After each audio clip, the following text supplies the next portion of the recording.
We are back here on the Pulse on Joy News. So let me box two issues together so that I can get the reaction of Mustafa so he can take a leave of us. Now, the Interior Minister, Muntaka Mubarak Al-Haji, has inaugurated a 7-member committee chaired by a former boss of the Narcotics Control Board, Yaw Akresi Sapon, to investigate and review the recruitment process of Ghana security agencies. The committee will report directly to the minister and has been given just 2 weeks to submit a detailed report outlining challenges and policies recommendations as well for procedural and institutional reforms. And of course, my colleague Prince Kwame Kuduga was at the ceremony. He joins me for just a brief. Okay, so we don't have Kwame yet, but let's listen to the Interior Minister Mohammed Muntaka Mubarak at the program. People and form party, the party form government, and they expect certain things like when you are doing recruitment, what should happen? We should let it bear open. Are we going to find a neat way of marrying merit, party, and the general public?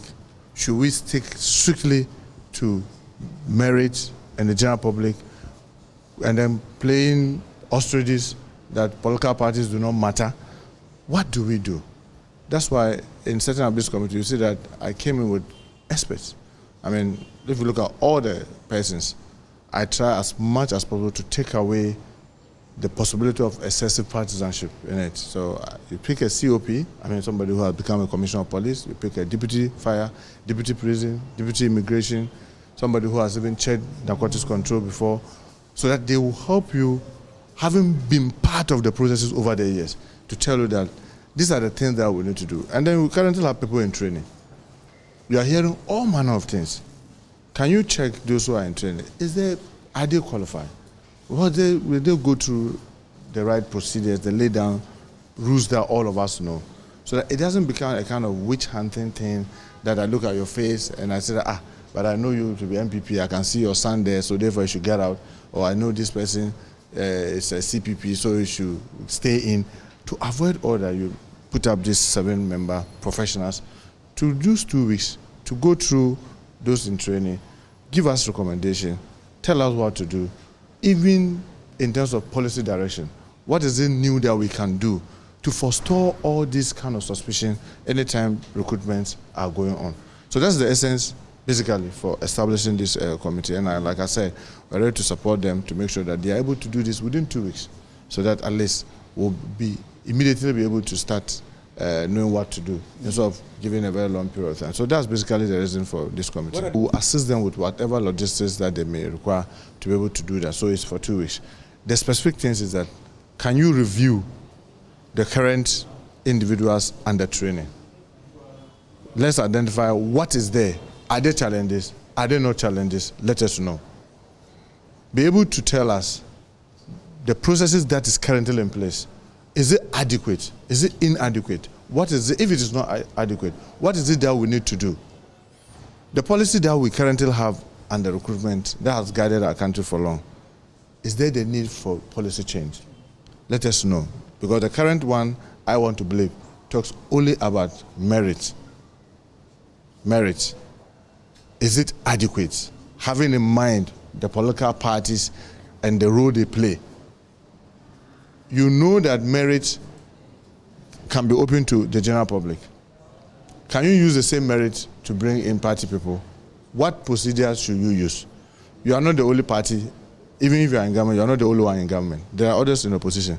How do you do it? You have chiefs, you have other opinion leaders who all keep calling those in charge of recruitment, oh, I want you to consider, how do you deal with all this? So give us recommendations in the course of your work. The things that you may see that we didn't even anticipate, give us recommendation. What do we do? Well, let me again pick the thoughts of Mustafa before I let him go. So, Mustafa, is it the case that you want to get rid of certain people, create space, and bring in your members? No. They want to sanitize the processes of recruitment. As you are aware, under Honorable Henry Korte, and Kennedy have said it. Now, there were allegations that people have paid 20,000, 25,000 to be recruited into service. You see, when you have a bad police officer, it doesn't know particular. The impact will affect our justice system, it will affect our security system, and also sometimes help even breed more crime. And so we owe it to ourselves as Ghanaians a duty to sanitize the recruitment process. If the committee says that, okay, there are major political parties in Ghana, every recruitment period, MPP bring 10, NDC bring 10, let's use 80% standardized merit. We can all go from there. But these pretense of putting party boys who are not qualified into security services, I think the impact all of us go through it. So for me, it's a good policy.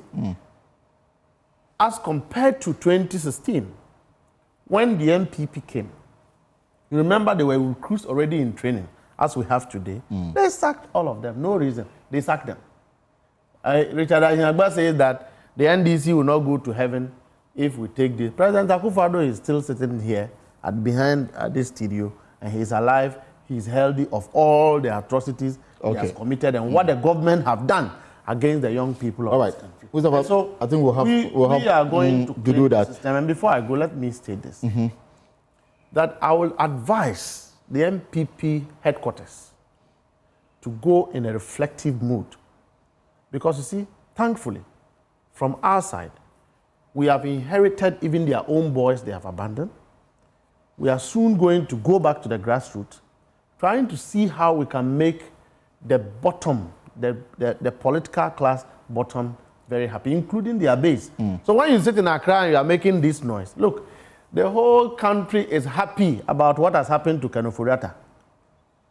MPP people are happy, NDC people are happy, ordinary Ghanaians, people who are in hospitals, they can't get beds, people whose school fees they cannot pay, people whose banks have been collapsed, people who have lost their jobs, all of them are happy. So if you go and stage a press conference, a frivolous one, an unintelligent one, a very lazy one, then you are destroying your base. Thank you so much. Mustafa Gwande is Deputy General Secretary of the NDC and also Deputy Director of Operations at the Presidency Jubilee House. But let's stay on the matter of the 7-member committee set up to look into security, recruitment, and offer recommendations going forward. Let me bring in the Executive Director of the West Africa Center for Counter-Extremism, Mutaru Bumuni Mukhtar.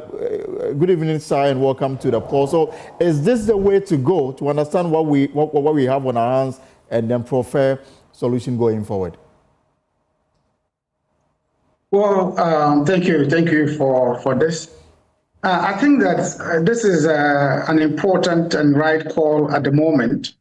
If you consider the fact that in the last several years, at least in the last 14, 15 years, the challenge of recruitment has been a huge one that should worry all of us. The issues of party recruitment in the security agencies, especially the Ghana Police Service, is a huge, huge problem. And that includes other security agencies in the system. And so if you're at any point, you find a minister or the government seeking to redefine what should be the right process in terms of recruitment into the services. It's a right call. It's an important call, and it's something that we must all appreciate and support. If you listen to the minister in terms of the questions and in terms of the scope of what they should be working on, for me, I think it's refreshing. If you consider the several scandals that have happened within the Ghana Police Service relating to recruitment, the sale of jobs, of course, government officials have dismissed it severally, including the Ghana Police Service, as well as the armed forces. And nearly every security agency in this country has been significantly involved or alleged to have been involved in this malpractice that undermines the security of this nation.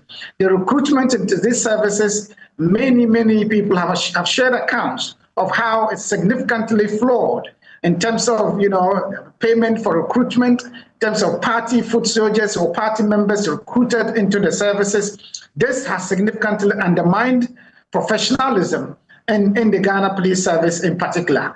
And so it's important that we take a break at some point and ensure that we sanitize the space, ensure that the processes are clear, are transparent, and are predictable to ensure we're having the right people in place. And so for me, it's a right call, and that is, a call that must be supported by everyone. they may have gotten into the service because of their political allegiance, but they are Ghanaians and probably met the basic requirements. And so, how do you deal with it going forward? Is it a case that there should be a way to rid the service of people who may qualify, but they may not have the heart for the job because of how they got in? Well, that is a very poor narrative that is cited in many places in defense of such acts. I think that there are too many qualified people for anything in this country. And so how you pick a certain set of people into jobs and into opportunities, participating in governance is important. Right. The idea of meritocracy, the idea of, ensuring best practices should not be thrown to dogs because because everyone who is employed or recruited is qualified or is a Ghanaian. I think that first of all, the issue of protocol recruitment into the services is a reality and is an age-old, practice. Right.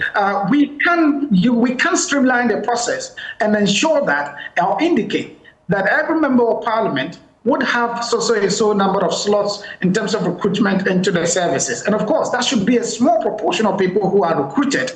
And every country has its own system, but the system must be clear, must be transparent, must be accessible to everyone, and must be predictable for everyone. And so there is nothing wrong with having that kind of system. The problem is, if it is skewed along political party lines, along lines that do not fall within the scope of meritocracy and professionalism. And because we have abandoned all this, these best practices, that's why we can't have police officers involved or implicated in criminal activities, involved in armed robbery activities, where you can have police officers who are involved in acts that they should actually be prevented.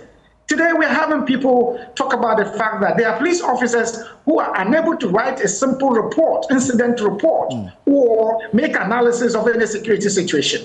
This thing should worry all of us. And in fact, if we do not get rid of this kind of recruitment, we will risk undermining security in this country, and all of us will be at risk. What about those already in the system that may not be up to the tax? If there are people who are found to be in the system who should not be in the system, they have to be dealt with accordingly. But importantly, how you deal with them is a function of what it means or it implies for security. Right. There are certain group of people you may think are not fit to be in the system, but once you dismiss them, you create even more security challenges. But as a state, you have the overwhelming, power and your capacity to retool them and ensure that they are participating or engaging positively in the security space or any other space that you decide to retool them for. And so it shouldn't be, an impossible task, to handle. Right. And I think that the way the minister has started, it gives some sense of hope that we can sanitize the security space. Right, we'll leave it to Mr. Mumuni. Of course, 2 weeks is not far away from today, and then we'll get to understand their report and the recommendations going forward. Now, we're going to talk about water and how to deal with leakages soon. But before we do that, their shops were gone. Their shops are gone. Their goods are gone. Their livelihoods reduced to ashes. This is the plight of traders at Kantamanto Market, still reeling from a devastating fire more than a month ago. Despite the 2.8 million cedis in relief funds being secured, not a single cedi has reached them. The frustration of the traders is mounting and patience running out. Sarah Mensah has more in the following report.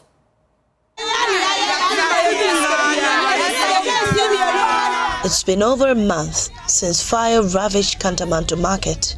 Over 30,000 traders were affected. The fire devoured more than 7,000 shops, reducing livelihoods to ashes. Today, hope remains elusive as the traders await the promised relief. We haven't received anything. I haven't received any donation. So don't tell me that I have received money. I haven't received any donation.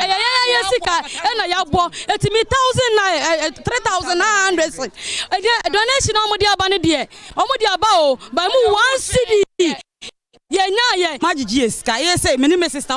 15 million because almost won't scanner. You nya wa patanti no wo so pentam because we hye e was here for so near pesca no eti akwa ye director bi na tue scan ma yen because ye ni bi me minister ye ne nyina hye. I've lost 1.6 billion. Auntie Maggie has been here for over 15 years, selling in the heart of the market. Her voice shakes as she recalls the disaster. They said they are coming to donate something for us. We have learned, we have seen that they have come to donate something. We have not received anything. We have not received anything. They collected 10 million from me before they gave me this stake and the ceiling. The rest of the things like you are saying, we have to do it ourselves.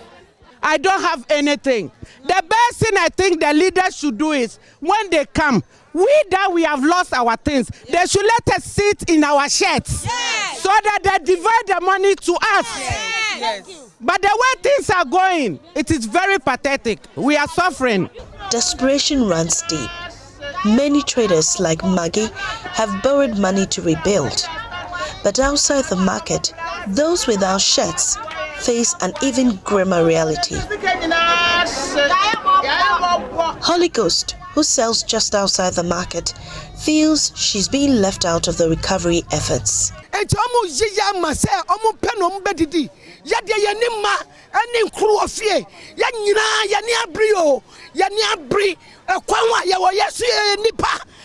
Nipa ni so bibia obehu ye wo TV so say ya wa bontinu omu be hye because yanyama si che omu wo inside ebi mu mbo yanyama si che omu bo mu nyomba njiji sika double wo kose la na apamu se oni apata wo inside ye ntro udi ma. Some traders have already begun rebuilding on their own. Despite the lack of aid, they claim discrimination and they feel abandoned.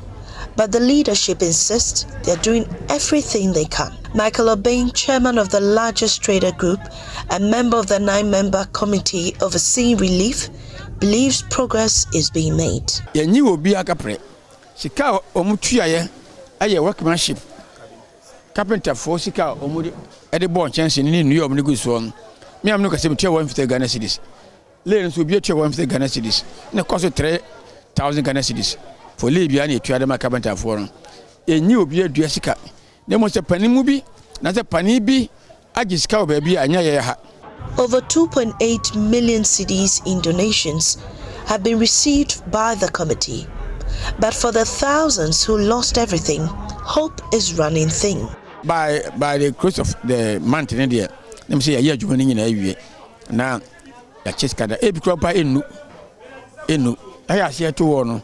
Ama mason for I estimate at the Maya. Number of blocks I beg you so. Number of cement I beg you so.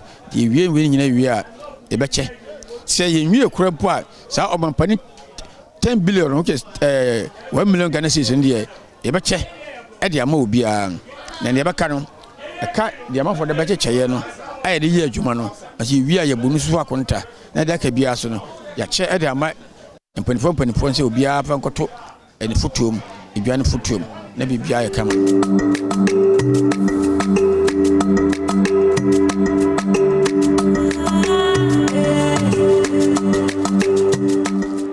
As the traders wait for relief, they continue to rebuild piece by piece with borrowed money and fading patience. As time drags on, the fire's scars remain, not just on the market's walls, but on the lives of those struggling to rebuild. Sarah Mensah's report, read to you. We'll take a short break. When we return, Stephanie is my guest as we talk about easy painting.